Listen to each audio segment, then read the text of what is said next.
Bismillahirrahmanirrahim. Assalamualaikum warahmatullahi wabarakatuh. Alhamdulillahillazi an'ama alaina bi ni'matil iman wal islam wal istiqamah. Ashhadu an la ilaha illallah wa ashhadu anna Muhammadan abduhu wa rasuluh la nabiyya wa la rasula ba'd. Allahumma salli ala sayyidina Muhammad wa ala alihi wa ashabihi ajma'in. Allahumma faqihna fid din wa allimna at-ta'wil. Allahumma arzuqna ilman nafi'an. Allahumma inna na'udzubika min ilmin la yanfa'. Seperti biasa, bapak-bapak dan ibu-ibu jamaah Masjid Raya Nurul Watan Provinsi Riau, kita membacakan kitab dari Imam Al-Bukhari rahimahullahu ta'ala yang diberi nama kitab Al-Adabul Mufrad. Kita bacakan satu hadis di dalam kitab ini. An Warradin, dari Warrad Katibin Al-Mughirah bin Syu'bah. Warrad ini adalah sekretaris juru tulis dari sahabat Rasulullah Mughirah ibn Syu'bah. Qala kataba Muawiyah ila al-Mughirah. Muawiyah bin Abi Sufyan berkirim surat kepada Al-Mughirah, Mughirah bin Syu'bah. Uktub ilayya bima sami'ta min Rasulillah sallallahu alaihi wasallam. Kata khalifah yang pertama di Bani Umayyah, Muawiyah bin Abi Sufyan, tulislah untukku tentang hadis-hadis yang engkau dengar dari Rasulullah. Qala Warrad, maka berkata sekretaris Mughirah tadi, fa amla alayya wa katabtu biyadayya. Maka Mughirah mengimlakan. Imla itu guru membaca, murid menulis. Wa katabtu biyadayya, saya tulis dengan tangan saya. Pelajaran yang dapat kita ambil dari hadis ini belum masuk pada matannya. Yang pertama, sahabat Rasulullah itu saling menasihati, saling berkirim surat dan saling merindukan perkataan Rasulullah sallallahu alaihi wasallam. Sahabat itu yatafawat, ada tingkatan-tingkatan, sama dengan kita. Sahabat kalau ditinjau dari ilmu hadis, ada sahabat yang disebut oleh ulama mustalah hadis al-muqsiruna birriwayah, sahabat-sahabat yang banyak meriwayatkan hadis. Siapakah mereka? Abu Hurairah, Aisyah Ummul Mukminin, Anas ibn Malik, Abdullah ibn Umar, Jabir bin Abdullah, Abu Musa Al-Asy'ari, Abu Sa'id Al-Khudri dan lain sebagainya. Ini sahabat-sahabat yang disebut al-muqsiruna birriwayah.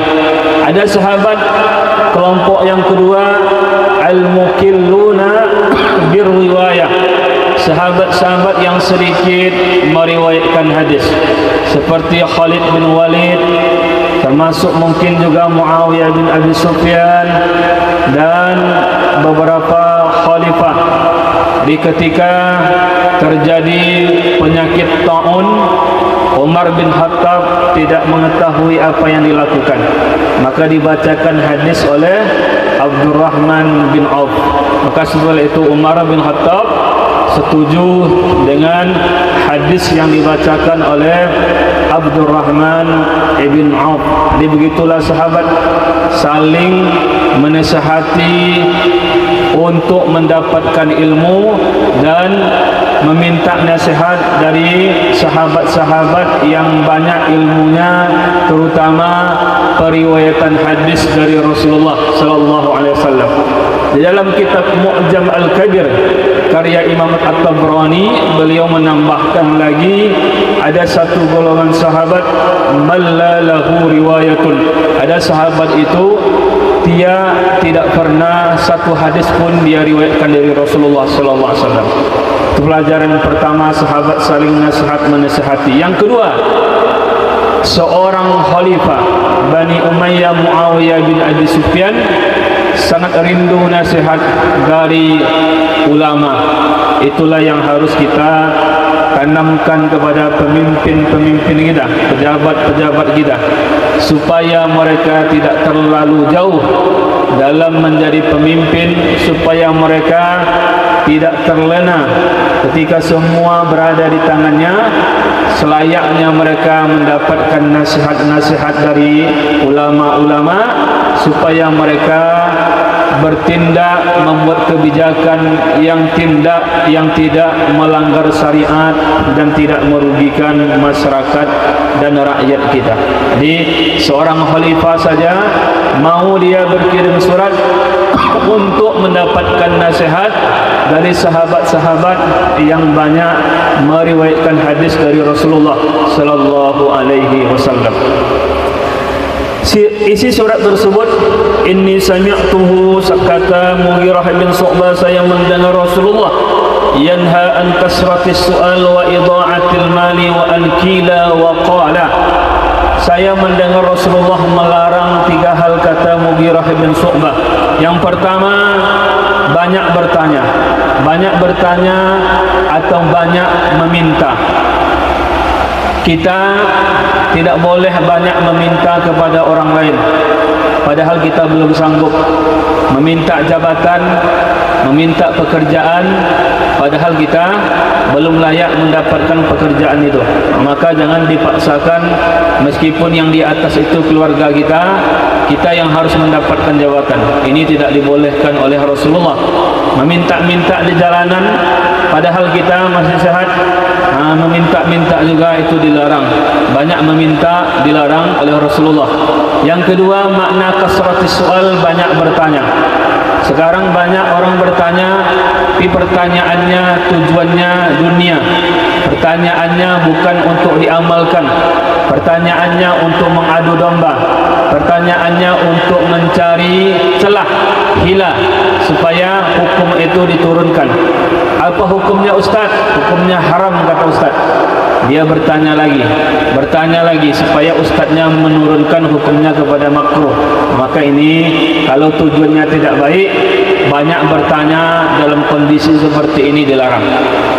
Tapi kalau kita bertanya, saya bertanya Ustaz untuk memang menuntut ilmu, mengetahui hukum-hukum fikih, untuk merubah adab saya, akhlak saya, maka dalam Al-Quran sangat dianjurkan, fas'alu ahla zikri in kuntum la ta'lamun, tanyakan kepada ulama kalau kalian tidak mengetahui. Jadi banyak bertanya itu tidak secara mutlak, tapi dinilai dari niat dan tujuan kita bertanya. Kalau bertanya tujuannya tidak baik, maka banyak bertanya dilarang di dalam hadis ini.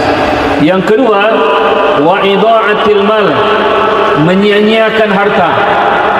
Menyia-nyiakan harta ini ada 3 penjelasannya. Yang pertama, menggunakan harta untuk pemubaziran.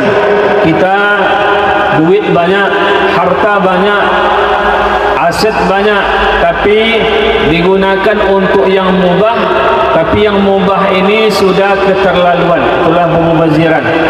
Makan restoran ini, makan restoran yang mewah puluhan juta, itu kan makan itu mubah, hukumnya boleh.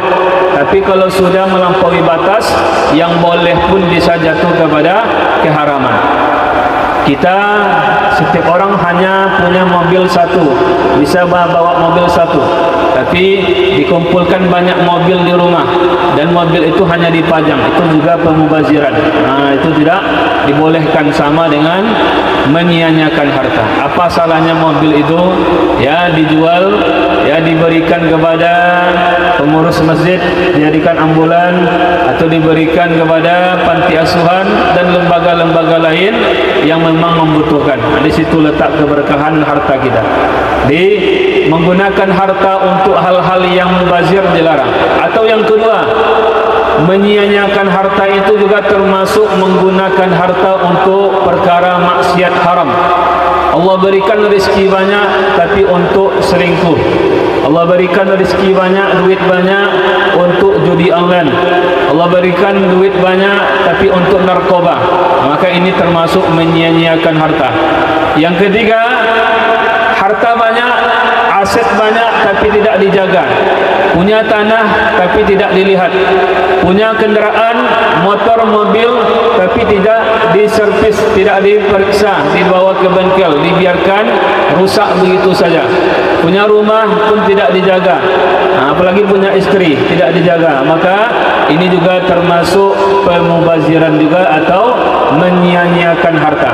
Yang keempat, yang terakhir, termasuk menyia-nyiakan harta adalah hartanya banyak di rekening, asetnya banyak tapi tidak bergerak, tidak ada manfaatnya, menjadi pasif. Hartanya banyak tapi hanya untuk menggendutkan rekeningnya saja.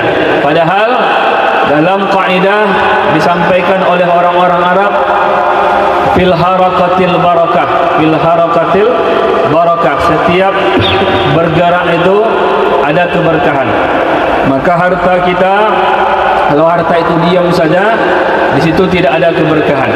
Kalau kita ingin bergerak, insya Allah Allah berikan kesehatan. Jadi harta yang baik, harta yang bergerak, bermanfaat bagi orang banyak.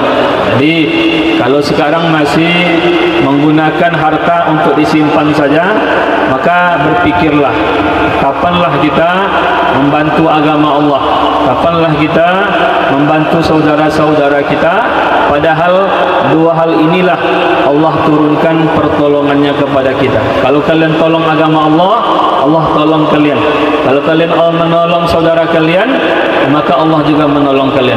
Maka lakukanlah hal-hal yang mengundang pertolongan Allah Subhanahu wa taala. Yang ketiga, wa ankila wa qala, yaitu menyebarkan berita hoax.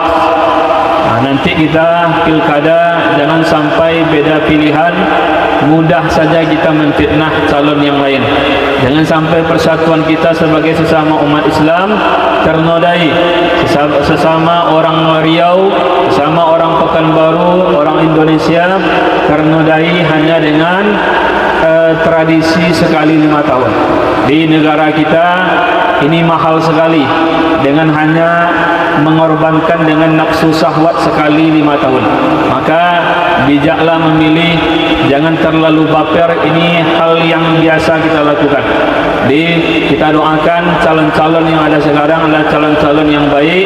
Maka kita pilih yang terbaik sesuai dengan objektif kita atau subjektivitas kita. Dan semua yang kita pilih insya Allah itu yang kita pertanggungjawabkan di hadapan Allah Subhanahu wa ta'ala. Semoga kita selamat dari 3 bentuk larangan ini yang sahabat Mughirah ibn Syu'bah sampaikan kepada Khalifah Muawiyah bin Abi Sufyan. Demikian yang dapat saya sampaikan. Kita tutup bacakan doa kafaratul majlis. Subhanakallahumma wa bihamdika asyhadu an la ilaha illa anta astaghfiruka wa atubu ilaik. Wallahul muwaffiq ila aqwamit thoriq. Assalamualaikum warahmatullahi wabarakatuh.